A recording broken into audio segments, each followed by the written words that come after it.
Saudara sekalian, begitu saya dilantik jadi Presiden Republik Indonesia,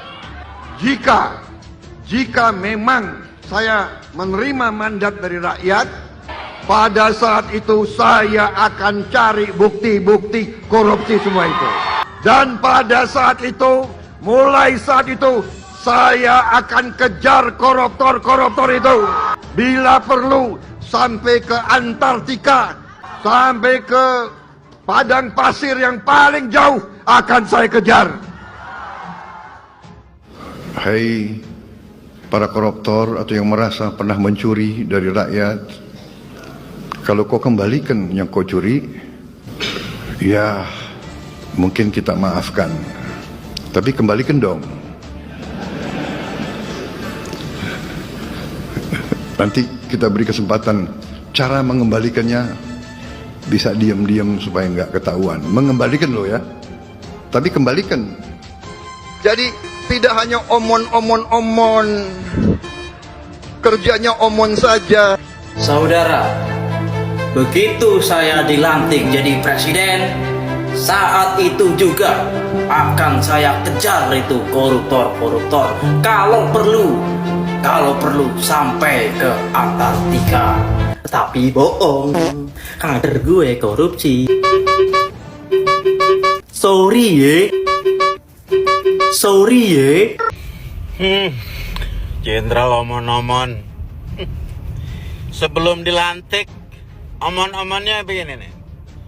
Akan saya kejar koruptor sampai ke Antartika,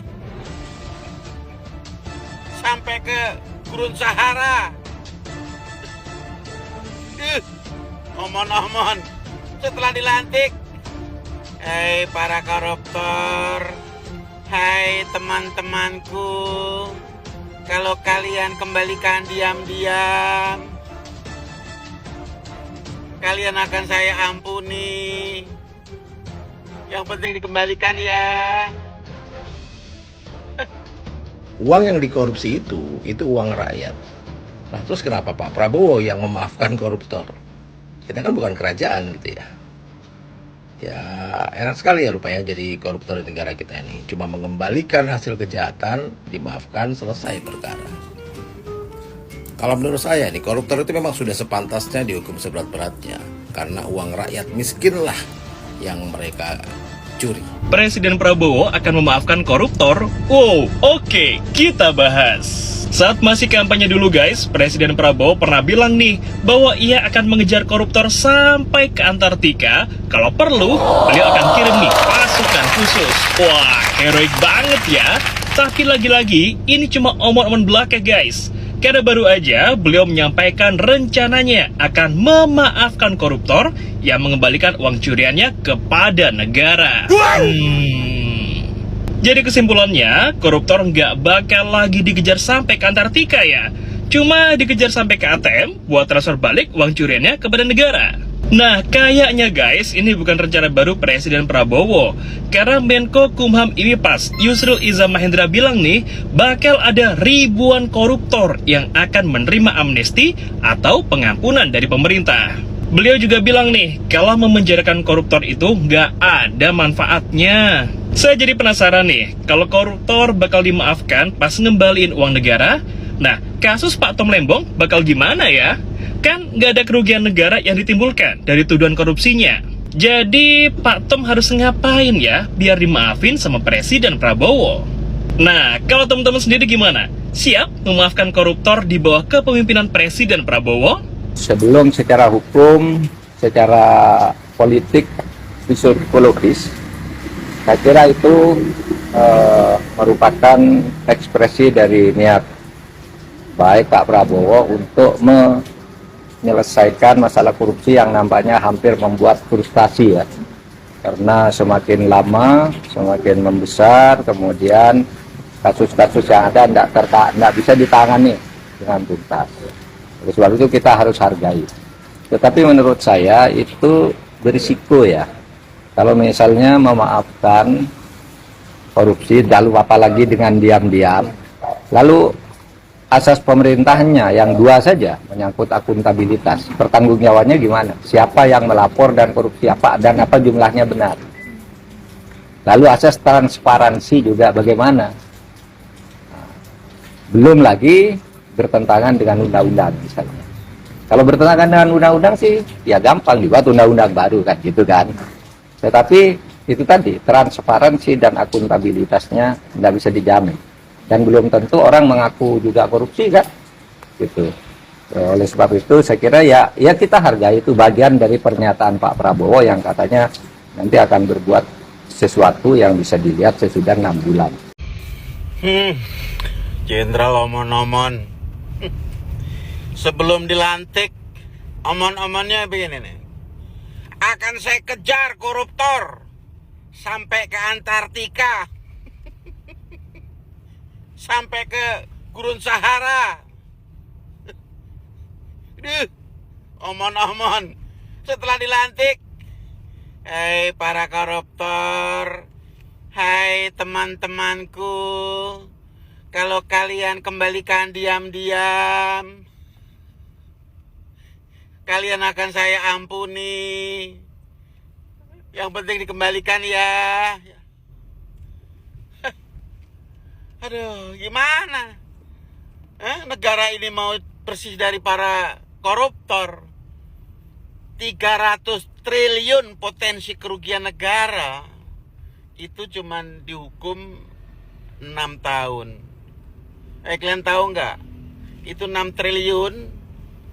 Ya 6 triliun di China tembak mati. Ya harusnya Pak Jenderal itu, saya saat ini telah dilantik, saya akan sediakan 100 peti mayat. Ya 99 untuk kalian para koruptor. Dan 1 untuk saya jika saya berkorupsi misalnya. Begitu dong. Itu baru macan itu. Jadi nggak meong. Udah dalam kondisi payah begini, pajak dinaikkan, rakyat kita ini susah Pak. Memang akan dikasih makan gratis, baru akan 10.000. Tapi dibayang-bayangi dengan kenaikan pajak menjadi 12%. Itu dampaknya secara psikologis akan menaikkan harga-harga. Dan rakyat yang sudah menderita, mencari nafkah, mencari kerja susah, itu shock. Dulu bilang omon-omon, sekarang Bapak yang omon-omon.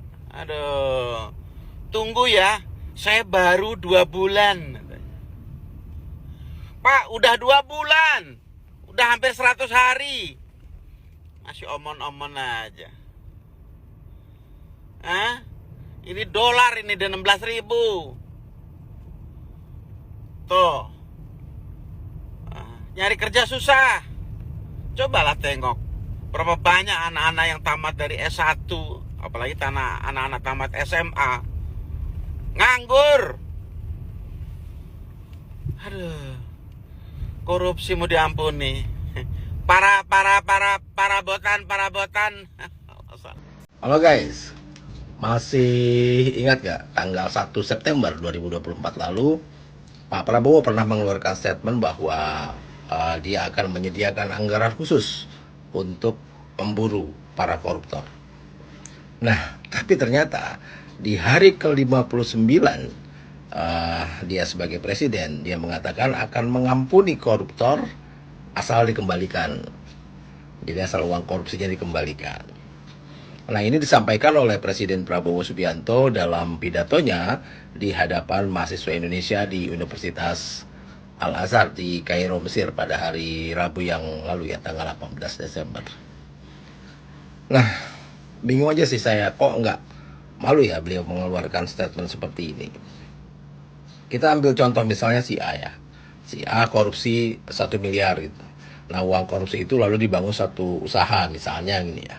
Lalu dengan hasil menyuap kiri kanan usahanya maju berkembang hingga mencapai mendapatkan keuntungan 100 miliar misalnya. Nah, lalu si A ketahuan korupsi.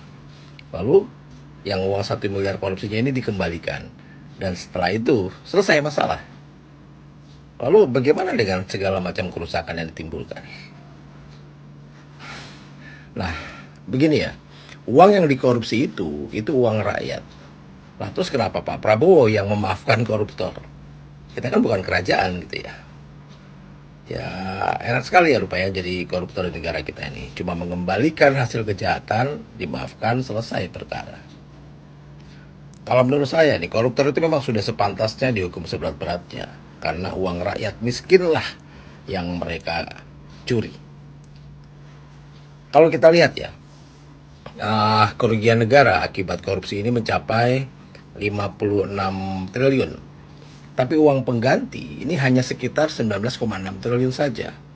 Dan rata-rata hukuman koruptor selama tahun 2020 ini hanya berkisar 3 tahun 1 bulan. Dan dari 1.298 terdakwa korupsi, hanya ada 6 orang saja terdakwa yang dijatuhi denda maksimal. Beginilah, di negara dengan tingkat korupsi yang parah seperti Indonesia ini, sangat mungkin kan kalau ada elit politik yang terlibat dalam kasus korupsi. Nah, pernyataan Pak Prabowo ini justru menciptakan presiden buruk sih bagi dirinya, bagi pemerintahannya, dan tentunya bagi negara kita.